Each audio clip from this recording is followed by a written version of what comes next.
എല്ലാവർക്കും ഒരു കഥ കേൾക്കാൻ വേണ്ടിയാണ് നമ്മൾ പറഞ്ഞത്.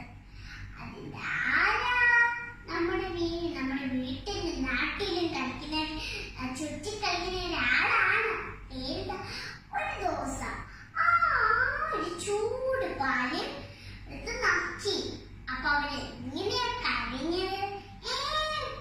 മീശക്കുണ്ട്. ആരാത്? ആരാ? പൂച്ചക്കുട്ടിയല്ലേ? നമുക്ക് പൂച്ചക്കുട്ടീനെ കാണണം. പക്ഷെ ടീച്ചറിനെ തൊണ്ടക്കാൻ പറ്റത്തില്ല. കാരണം എങ്ങനെയായിരിക്കും നമ്മളത് വരച്ച് സൂപ്പറാക്കി എല്ലാവരും നോട്ട്ബുക്കിലും പേപ്പേഴ്സിലും എല്ലാരും ഇങ്ങനത്തെ വരയ്ക്കുകയോ ഉണ്ടാക്കുകയോ എല്ലാം ചെയ്യും.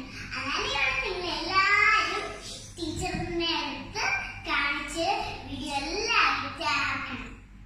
നമുക്കൊരു കഥ കേട്ടാലോ? കേൾക്കണ്ടേ? നമുക്ക് മിട്ടുപൂച്ചേരി തങ്കപ്പൂച്ചേരി കഥ കേൾക്കാം അല്ലേ? എല്ലാവർക്കും ഇഷ്ടമല്ലേ കഥ? നമുക്ക് കേട്ട് നോക്കിയാലോ? കേൾക്കാം. നമുക്ക് കേൾക്കാലോ?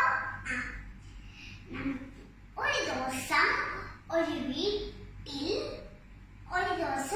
എല്ലാം കറങ്ങി നടക്കുക. ഈ മിട്ടുപൂച്ചയും തങ്കപ്പൂച്ചയും. ഒരു ദിവസം മിട്ടുപൂച്ചയും തങ്കപ്പൂച്ചയും അവർക്ക് വിശന്ന് കൊടന്ന് കഴിഞ്ഞിട്ട് വയ്യാന്നൊക്കെ പറഞ്ഞപ്പം എന്തു പറ്റി?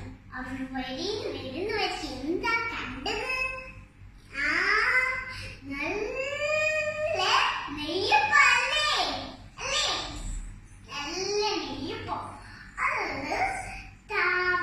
തങ്കപ്പൂച്ച അത് കണ്ടിട്ട് ഈ മിട്ടുപൂച്ച എടുത്തു. ഇപ്പൊ ഈ തങ്കപ്പൂച്ച വർഗമായി. ഇപ്പം അവിടെ ഒരാളെ കണ്ടല്ലോ. അതാരാ? ഒരാളാണ്. നിങ്ങൾക്കെല്ലാം അറിയില്ല. എല്ലാ ദിവസം മരത്തിൽ കളിക്കുന്ന ആരാ? കൊന്നച്ചയല്ലേ? ആണല്ലോ അല്ലേ? ഈ കൊന്നച്ചായൻ വന്ന് തലയിറങ്ങിയിട്ട് എന്ത് ചെയ്ത് രണ്ടുപേർക്കും മിസ്സാക്കി കൊടുത്തത്. അപ്പൊ ഇപ്പം തങ്കപ്പൂച്ചയെ ഇച്ചിരി മിട്ടുപൂച്ചയിൽ കുറയും. അപ്പൊ പിന്നെ മിട്ടുപൂച്ചയുടെ കയ്യിൽ നിന്ന് കഴിച്ച്